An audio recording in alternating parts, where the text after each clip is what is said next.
احذروا الكاو. القاضية ممكن، القاضية ممكن، شاط الكرة وجول. القاضية ممكن، القاضية ممكن، القاضية ممكن.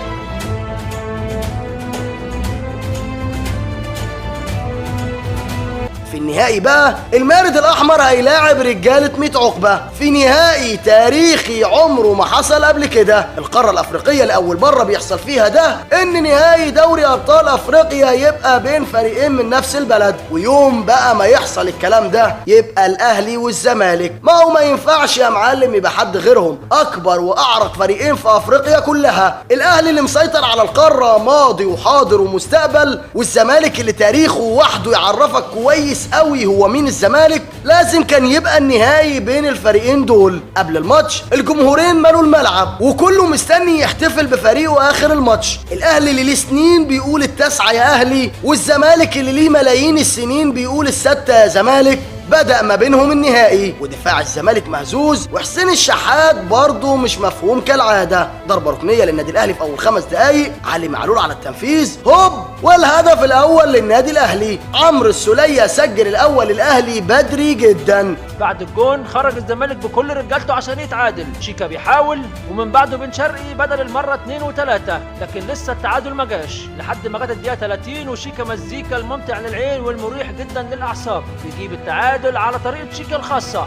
حتى الشناوي من عظمة الجون وقف يتفرج عليه. هو كده شيكا ما يعرفش يجيب جون عادي، اجوانه كلها فيها حاجة من عظمة شيكا. بعد التعادل العالمي من شيكابالا الفريقين خلاص اقتنعوا وهو شوط حلو وجميل. نطلع يا عم حبايب في شوط اللعيبة ونشوف كل مدرب هيقول ايه للرجالة بتاعته عشان الشوط التاني. مع بداية الشوط التاني مصطفى محمد بيضيع كورة سهلة للتقدم، بيعلي عليه الشحات الغير مفهوم كالعادة وبيضيع الكورة دي. ايوه والله العظيم ضيعها. الشحات اللي قلت لك ممكن يجيب اي حاجة وممكن يضيع اي حاجة. بعد فرصة الشحات زيزو حب يقول كلمته، لكن القايم اللي دايما معاندنا وبيعمل الواجب مع اي حد الا احنا وقف مع الشناوي ضدنا. لعن الله القائم الايمن للشناوي يا اخي. الكرة دي لو جت كان زمان البطولة في 100 عقبة دلوقتي. بعد كرة زيزو لعيبة الزمالك تحسهم خلاص رضيوا بالنتيجة على كده، لكن عشان الاهلي في افريقيا ما فيش زيه. الاهلي دايما بيلعب لاخر دقيقة وبنفس الشغف والروح والثقة. طلع الاهلي يحاول بدل المرة 2. الوقت بيعدي والفرص لسه بتضيع والاهلي لسه عاوز يخلص لحد ما جت الدقيقة 85 و45 ثانية.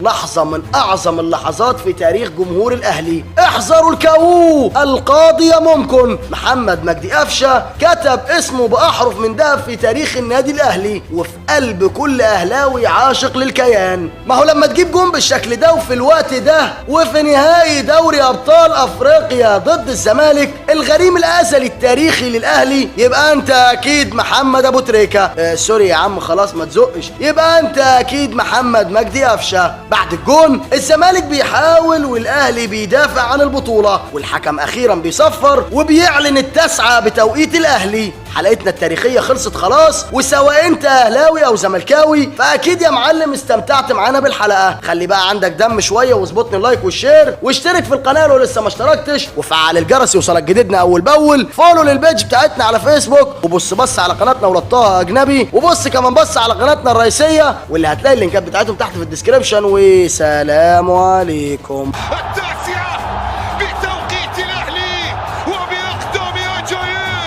احذروا الكاو. القاضية ممكن، القاضية ممكن، شاط الكرة وجول. القاضية ممكن، القاضية ممكن، القاضية